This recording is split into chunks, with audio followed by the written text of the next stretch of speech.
Hello, in this video we will deal with the first of 5 stories of Abraham. Let's read from the Torah. Genesis 11. Terah took Abram his son, and Lot, the son of Haran, his grandson, and Sarai, his daughter-in-law, his son Abram's wife. And they went forth together from Ur of the Chaldeans, to go into the land of Canaan. But then they came to Haran, they settled there. The days of Terah was 205 years, and Terah died in Haran. Genesis 12. Now the Lord said to Abram, Go from your country, and you from kindred, and your father's house, to the land that I will show you. And I will make of you a great nation, and I will bless you, and make your name great, so that you will be a blessing. I will bless those who bless you, and him who dishonors you I will curse, and in you all the families of the earth shall be blessed. So Abram went, as the Lord has told him, and Lot went with him. Abram was 75 years old when he departed from Haran. Let's read from the Qur'an. Surah 6. And mention of Muhammad, then Abraham said to his father Azar, Do you take idols as deities? Indeed, I see you and your people to be a manifest error. Surah 19. Mention when he said to his father, O my father, why do you worship that which does not hear, or does not see, and will not benefit you at all? O my father, indeed there has come to me knowledge, that which has not come to you. So follow me, I will guide you to an even path. O my father, do not worship Satan. Indeed Satan has ever been to the most merciful disobedient. O my father, indeed I fear that there will touch you a punishment from the most merciful, so you would be to Satan a companion in hellfire. His father said, Have you no desire for my gods, O Abraham? If you do not desist, I will surely stone you, so avoid me a prolonged time. Surah 21. When he said to his father and his people, What are those statues to which you are devoted? They said, We found our fathers worshippers of them.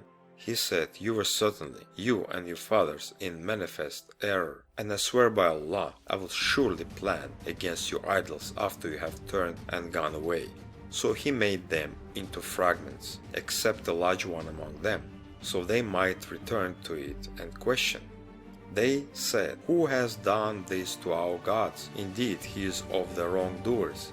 They said, We hear a young man mention them, who is called Abraham. They said, Then bring him before the eyes of the people, that they might testify. They said, Have you done this to our gods, O Abraham? He said, Rather this, the largest of them, did it. So ask them if they should be able to speak.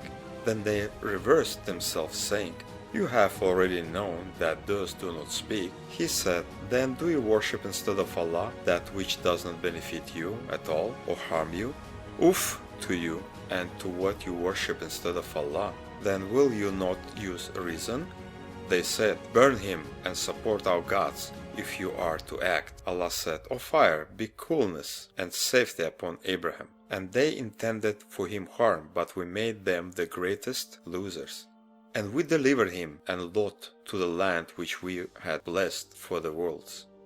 This is the first time the author of the Quran recounts more details of an incident with Abraham that the Torah does. In the Quran, Abraham is a strong messenger of Allah being sent to his people. Abraham preaches monotheism and uses a clever way to disprove idol worship. For that reason, unbelievers try to burn him alive, but Allah saves him.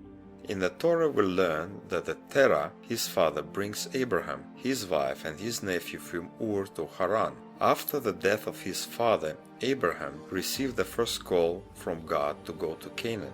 No drama is found here, but the action of Abraham in the Quran happened to resemble the actions of Muhammad when he was preaching against idol worship in Mecca, while under the protection of his uncle.